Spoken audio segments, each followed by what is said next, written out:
Alright, what is up everyone? Welcome back to the channel. My name is Chris and today I'm back with another video here, and the Flyers lose 6-0 to the Boston Bruins in game 44. This is gonna be short and sweet. I really don't have much to say about this. I don't think there was a single positive thing in the first 40 minutes that happened. The only thing that I could think of was Urson, who came in and held them scoreless up until that point, and then obviously the 2 goals in the third. But you know, the Flyers went with the same lines again, and you know, as the first couple of minutes of the first period, I was like, this game might actually be closer than I think. As soon as it was 1-0. The game was over. Like, the Flyers were out of it, and you could just see it. It was just like, oh, it's 1-0, great, game's over now. Like, that was the same mentality, and the entire game changed. Entire game changed for the Flyers. They had energy to start. They had a couple really nice plays on the forecheck by the first line in the first 2-3 minutes of the game. And you're thinking to yourself, okay, maybe this is gonna be a little bit different, and there's a turnover at the blue line. D'Angelo, unfortunately, rolling puck on him. Tries to dive, make a play in front. Pasternak scores. It's 1-0, and then the game was over. And last year, that happened all the time. It happened all the time, and it's only really happened a handful of times, this year. But these are the type of games that Torts is supposed to eliminate. And look, I understand it's going to take time and things like that, but after, to me, it's just very weird. Okay, you had a really bad game against Toronto. You followed that up with a 4-0 win over Buffalo. Then you beat Washington in a home-and-home series.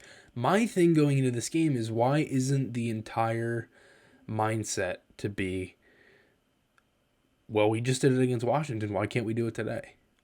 And I didn't see that out of the first maybe 5 minutes of the game. I just didn't. And again, I'm not going to overly criticize Torts, and I'm also not going to overly praise Torts at the same time. Like, there's things that I haven't agreed with throughout the season so far. I mean, I don't really think it's been perfect, but for what the Flyers are, I think he's done a really good job of getting a lot of guys ready to go and just into it, as the games have kind of gone on, and they've been ready for a more consistent pace, right? We've seen that with points and different stuff. The younger guys like Tippett, Frost, York, everybody, right? Konechny. And again, I've talked about that there's been other things that he's found out, Konechny on the penalty kill, and Lawton's worked on the power play and little things like that. And it's also credit to Rocky Thompson and Brad Shaw as well. But, still, to me, they didn't seem ready to go right off the jump today. And again, I'm not trying to blame this on Torts, and that's not what I'm trying to say. I don't really think any Flyer played well in this game outside of the goalies, because really there wasn't much of a chance. But I'll be able to get to that. But I just think for what it was, I think there was more that could have been there. And again, I'm not trying to blame this on Torts, because I think he's done a really good job with the roster that he's had, and just been able to get the guys ready to go and things like that. But it just did not work out today. So lines were names like Frost, Tippett, Farabee, Cates, Konechny, Hazelot, and Allison, Deloria, Brown, McEwen, Provorov and York, Sanheim and D'Angelo, Sealer and Ristolainen. And Hart was in net, but he would get pulled. So it was 1-0, like I mentioned, then 2-0. Zacha scores. And the Flyers, again, they had some looks, they had some chances to maybe get a goal, but they ended up not doing that. And the only games that they've been shut out or held under 4 goals or just whatever were Toronto and Boston, some of the top teams in the league. So the Zacha goal, this one comes after the Flyers have a power play and they did nothing with it, and it was just a bullet of a one-timer. And I'm thinking to myself, how does Hart not see that? Because it's I understand it was a great shot, but it was clean. There was nobody in front, and it was from far out. I feel like Hart should have had that. But again, it was a great shot, unfortunately. And then Hart had a really nice save on Hall on the breakaway. And it just was not a good period. The Flyers did very little offensively. Second period, the faceoffs were 17-5 Boston at the 18-minute mark of the second period. And that's the one area that is, I think that's the biggest thing the Flyers have missed since Giroux's departure, is just the faceoffs have gone all the way down. Like literally from the game that Giroux left last year until now, it's just been going down and down and down because Giroux was so good on the faceoff circle. Obviously, you don't have Couturier, right? I talked about the other day, you're moving Hayes to wing. That's another guy that you're taking out of the faceoff dot. There's things like that too. And some guys can get better at it. But 2 goals in 46 seconds, one from Marchand. Scores off a point shot, rebound, and tight.